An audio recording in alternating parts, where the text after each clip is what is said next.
अपने जो गॉड्स थे, जो उनके जो प्रॉफिट थे, ये सब प्रॉफिट्स हैं। वो शख्सियत है 1414 में हमारे जितने भी हिंदू धर्म सनातनी, उनको कोई बड़े, उनका नाम नहीं लूंगा, वो हमें नाश कर रहे थे। अस्सलाम वालेकुम वरहमतुल्लाहि वबरकातुहू। दोस्तों, उम्मीद करता हूँ आप लोग खैरियत से होंगे। आज हम कराची के अंदर सोल्जर बाज़ार में, सोल्जर बाज़ार नंबर 2 में वाक़ एक हिंदू कॉलोनी में आए हैं। यहाँ पर एक बहुत बड़ी आबादी पाकिस्तानी हिंदूज़ माइनॉरिटीज़ की रहती है। सोल्जर बाज़ार नंबर 2 कराची में, कराची का एक मेन इलाका है और यहाँ पर हम मंदिर का विज़िट भी करेंगे और ये कॉलोनी भी हम आपको दिखाएंगे कि यहाँ पर ये लोग किस तरह से रहते हैं। और यहाँ जो वाइस मीडिया नेटवर्क की जो टीम है वो पूरी आज यहाँ पर आई है इंटरफेथ हारमनी के मैसेज के लिए। और मंदिर के अंदर जो यहाँ पर इनके पंडित हैं महाराज, उनसे भी हम मिलेंगे और उनसे एक पीस का पैगाम देने के लिए यहाँ पर हम इसका विज़िट करेंगे। तो मैं आपको दिखाता हूँ कि यहाँ पर जो मंदिर किस तरह से है। तो मैं आपको ये कम्युनिटी से लोगों से भी मिलवाऊँगा और यहाँ के जो महाराज हैं उनसे भी आपको मिलवाएंगे और मंदिर का भी आगे अंदर आपको विज़िट कराएंगे। बहुत बहुत शुक्रिया। अस्सलाम वालेकुम।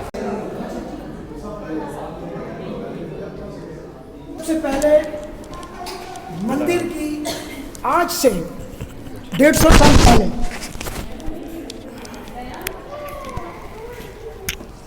150 साल पहले आपको बहुत खुशी होगी, ये मेरे दादा गुरु थे और मेरे दादा गुरु ने इतना सा जो चरागाह है रोक कर, और इतना गन था और अपना जो घोड़ा है यूं लेके बैठते थे।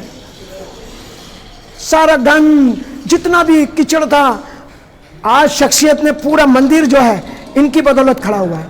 ये मेरे दादा गुरु है, इनका नाम है गुरु श्री तरुणदास बापू और इनको सूरदास भी कहा। आंखें नाबीना था और सबके मुरादें पूरी करता था कि जाओ आज तेरा ये काम हो जाएगा। ये वो शख्सियत थे। साईनाथ को जानते हो आप? बोलो सीढ़ी वाले साईनाथ की। जो देखते होगा सबका मालिक, ये बच्चों ने बिठाया है, हमारे जितने बच्चे हैं। ये कहाँ पे होते थे ये साईं बाबा?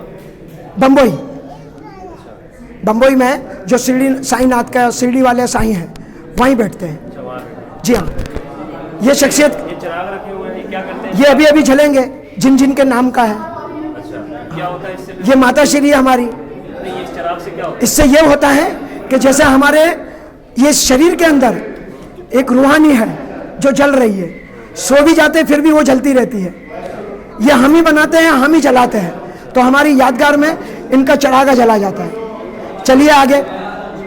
ये वो माता है जिसको संतोषी माता कहते हैं। इसकी जुम्मे के दिन जो जुम्मे की बड़ी नमाज होती है, बहुत बड़ा काम है इसका। जी हाँ, इनका माता का काम यह है, खट्टा ये बिल्कुल मना है। किसी भी जात का खट्टा हो, चाहे वो नींबू हो और गोश्त मच्छी, और हर किसी की मुराद जो है चना और गुड़ में सारी बीमारी दूर करती थी। ये माता वो है। क्या नाम है? संतोषी माता। आगे चलिए। ये शीतला माता है जिसको आप खसरा कहते हो। खसरा निकलते हैं ना, तो कुछ तो डॉक्टरों के पास जाते हैं। जब किसी को पता चलता है कि भाई चलो मंदिर में, तो नीम के उसको झाड़ा डाला जाता है और नीम उनको रखा जाता है। उनको वाइट चादर पहनाई जाती है, बच्चों को भी वाइट कपड़े पहनाए जाते हैं।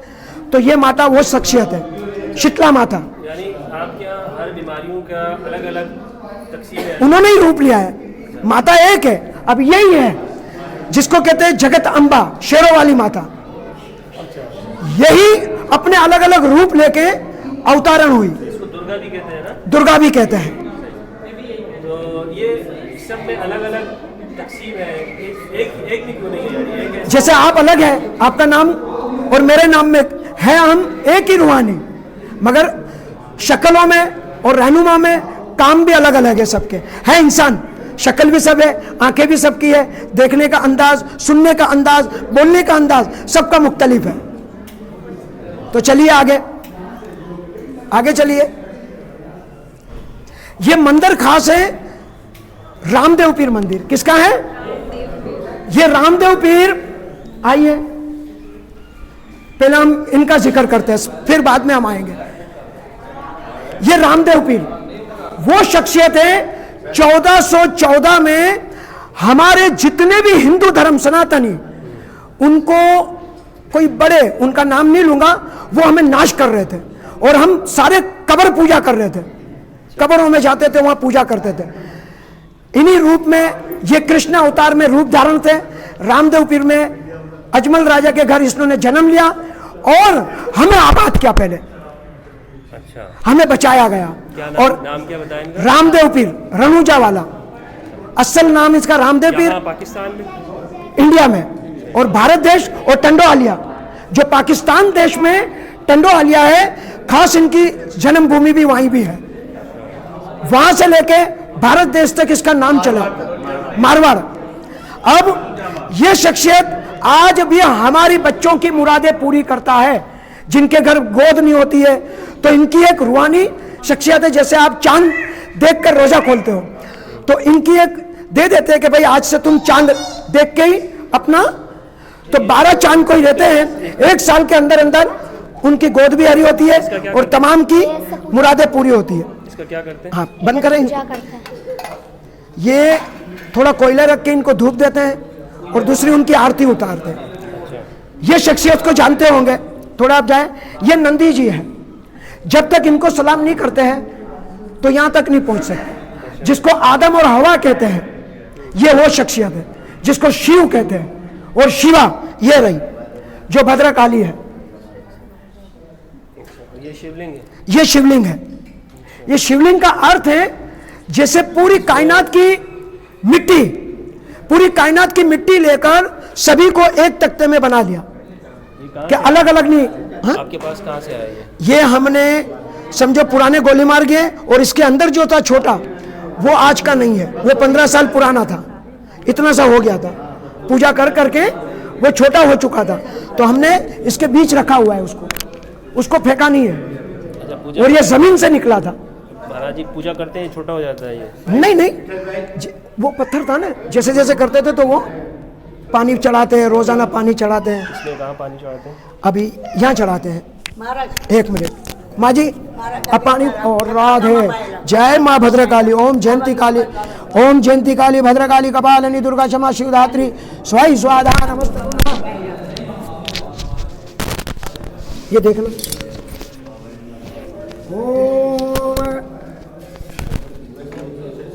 माँ जी एक मिनट का, के साथ रहेंगे पंडित जी अपना। कई जगह इसमें गंगा जल भी लेते हैं। आप तमाम आइए, हाथ दीजिए, हाथ दीजिए।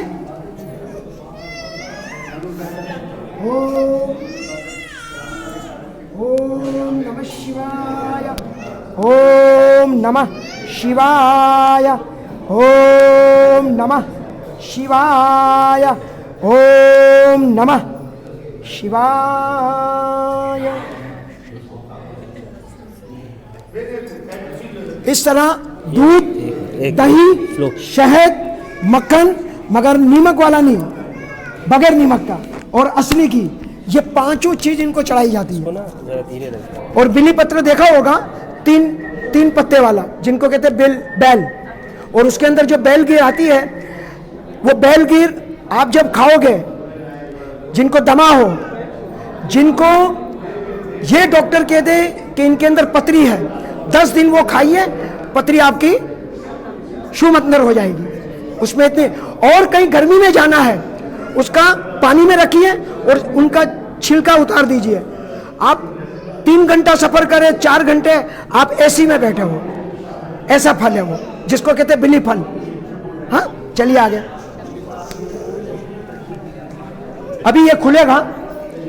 आप हमेशा फिल्मों में देखते हैं राधा कृष्ण, कृष्ण भगवान, तो ये कृष्ण भगवान का है।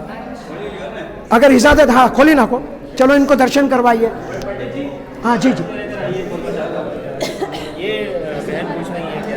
हाँ ये भी यही है, ये कोई बना के लेके आया है और इनको भेद किया है।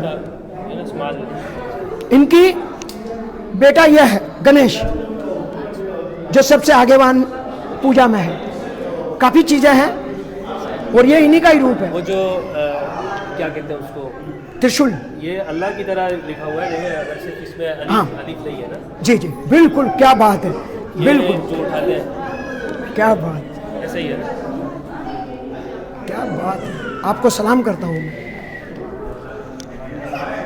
तो चलिए सब यहाँ खड़े हो जाइए, अभी आइए।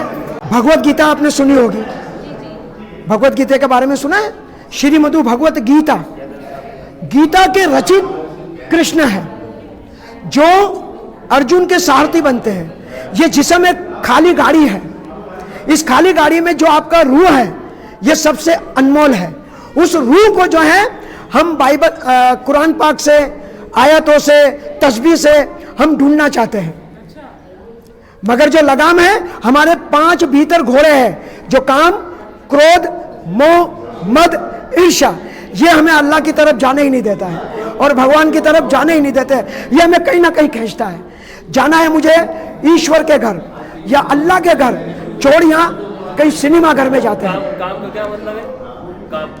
काम का मतलब है कामी, जो कि उर्दू में ये कहते हैं किसी कन्या को देखा या स्त्री को देखा या औरत को देखा, उसमें हवश, हवश, जिसमें हवश होती है वो भगवान का क्या तस्बीह भी नहीं घुमा सकता है। तो कहते हैं काम न का बीज पहले इनको जला के राख कर दो, तो तुम एक दूसरे हम मिलेंगे तो कुछ भी नहीं है, जो कुछ है वो है। ये इनमें बहुत बढ़िया खूबियां है और इनके जितने इनके रूप हैं अलग अलग। ये कैसे रूप, यानी ये गीता के रूप है? हाँ, ये जहां जहां हुए ने वहां इन्होंने अवतार धारण लिए। जैसे जैसे इनके, ये वो इनकी शक्ल इसी तरह की थी? नहीं, ये इंसान की रूहानी से जैसे कोई चित्र बनाता है, जैसे कहीं चोरी होती है, मनोज साहब, जब कहीं कहीं चोरी होती है तो आप मुझे पूछोगे अरे वो कैसे था, तो आपको बुलाया जाएगा, तुम बोलते जाओ मैं चित्र बनाता हूं, तो मैं कहूंगा हाँ हाँ ऐसा ही था। तो ये हमारे चित्रकूट की सोच थी जो सारे कायनात में बनाया कि मूर्ति पूजा यह हमारे जीवन का आधार है। एक्चुअली जब भी मेडिटेशन की जाती है तो कोई सिम का तयन किया जाता है। मैं इसकी स्टोरी दूसरे अल्फाजों में सर ने बताई, मैं भी बताता हूँ।